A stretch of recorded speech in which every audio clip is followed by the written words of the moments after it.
Good morning students, welcome to online class 8th class. आज आपका subject है संस्कृत और आपकी बुक का नाम है संस्कृत सोपान। तो अपनी बुक ओपन करिए, अपना पेज नंबर 6 ओपन करिए। द्वितीय पाठ है यानी दूसरा पाठ चरक है। चरक चरक बच्चों एक ऋषि का नाम था जिन्होंने चिकित्सा शास्त्र की रचना करी। तो इस पाठ में हम उसी के बारे में पढ़ेंगे। शरीर माधम खलु धर्म साधनम इति शास्त्र वाक्यम सर्वथा उपपन्नम। शरीर माधे यानी स्वस्थ शरीर ही धर्म साधम धर्म का पहला साधन है।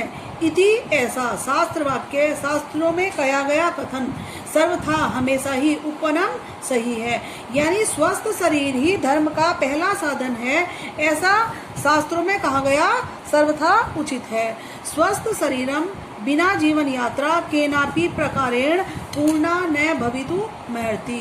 स्वस्थ शरीरम स्वस्थ शरीर बिना के बिना जीवन यात्रा यानी जीवन का पूरा सफर केनापि यानी कभी भी किसी भी प्रकार पूर्ण नहीं नामित नहीं भवितु महिति हो सकता है। स्वस्थ शरीर के बिना जीवन यात्रा का सफर कभी भी पूरा नहीं हो सकता है। चिकित्सा शास्त्रे चरक संहिता इति आयुर्वेदीय है ग्रंथ है, न केवलम प्राचीनतम अपितु श्रेष्ठतम अपि अस्ति। चिकित्सा शास्त्र यानी जो हमारा दवाइयों का शास्त्र है, हमारी इलाज का शास्त्र है, उसमें चरक संहिता नाम की एक बुक है बच्चों। एक पुस्तक का नाम है चरक संहिता।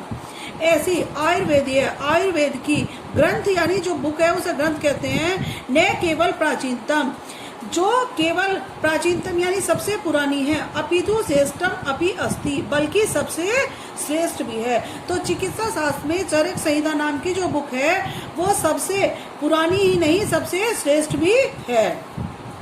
कस्य रोगस्य किम लक्षणम किम पथ्यम किम च निदानम इति सर्वोत्तम।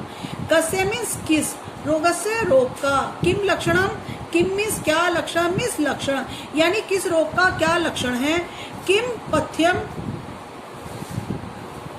उसका क्या परहेज है, किम च निदानम निदानम मीन्स इलाज या उपाय उसका क्या उपाय है, इति सर्वम यह सभी यत्र चिकित्सा उसमें चिकित्सा हमारे जो चिकित्सा रहे उन चरक ने विस्तार से वर्णन अस्ति किया है, यानी किस रोग का क्या लक्षण है, क्या उपाय है, क्या उसका निदान है, ऐसा सारा उन्होंने चरक संहिता बुक नाम में उन्होंने विस्तार से वर्णन किया है।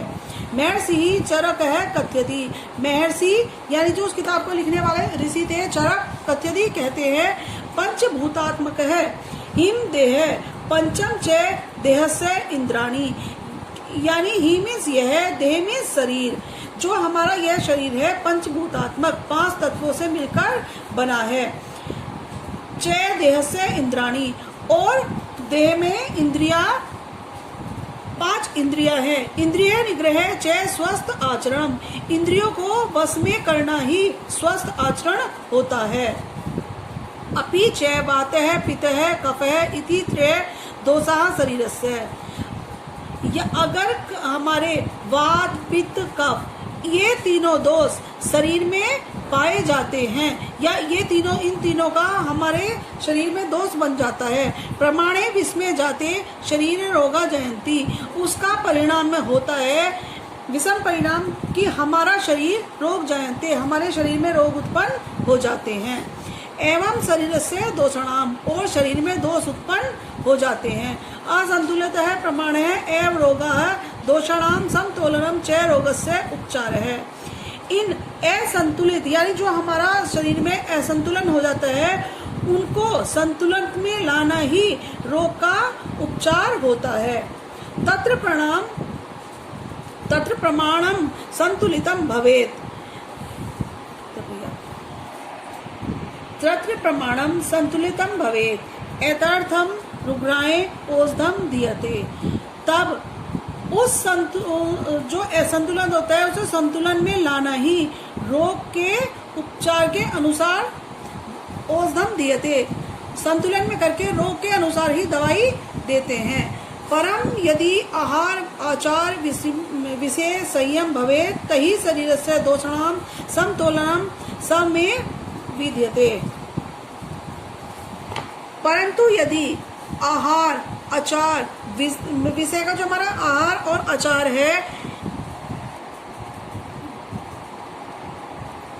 परम यदि आहार आचार विषये संयम भवेत् तहि शरीरस्य दोषाणां समतोलनं स्वमेव विधीयते। परंतु यदि हमारा आहार और विचार संयम में है तो हमारे शरीर से शरीर के दोषाणाम सभी दोष समतोलनम संतुलन में स्वयं ही विधेयते हो जाते हैं। अगर हमारा आहार विचार संयम में है तो हमारे शरीर के समस्त दोष स्वयं ही संतुलन में आ जाते हैं। अजीर्णे भोजनम विषम के अनुसार भोजन ना करना विष के समान होता है। अतः प्रतिजन है हित भिक्षुक मित भुक ऋतु भक च स्यात्। अतः मीन्स इसलिए प्रतिजन हर एक व्यक्ति को अति भूख यानी भूख के अनुसार,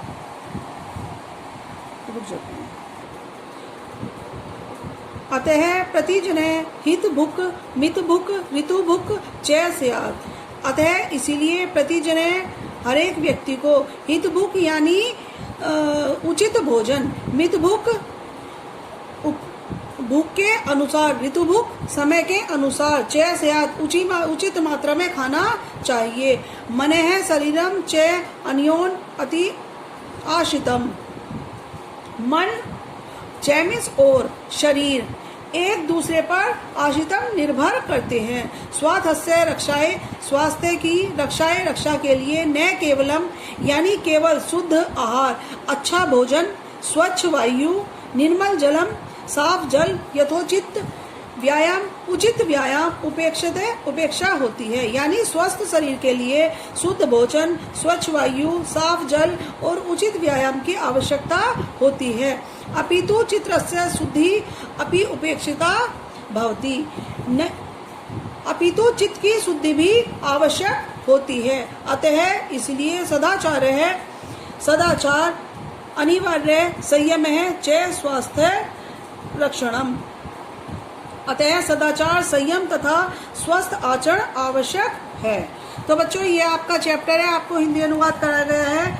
आपको इसके शब्दार्थ और इस पाठ की एक्सरसाइज और पीछे जितना भी वर्क दिया गया है वो सब अपनी कॉपी में करना है। और आपको हिंदी की कॉपी बनानी है, फिर कॉपी बनेगी, ये सब काम अपनी कॉपी में करेंगे और काम करके अपनी पिक हमें सेंड करेंगे। धन्यवाद बच्चों, मिलते हैं नेक्स्ट क्लास में।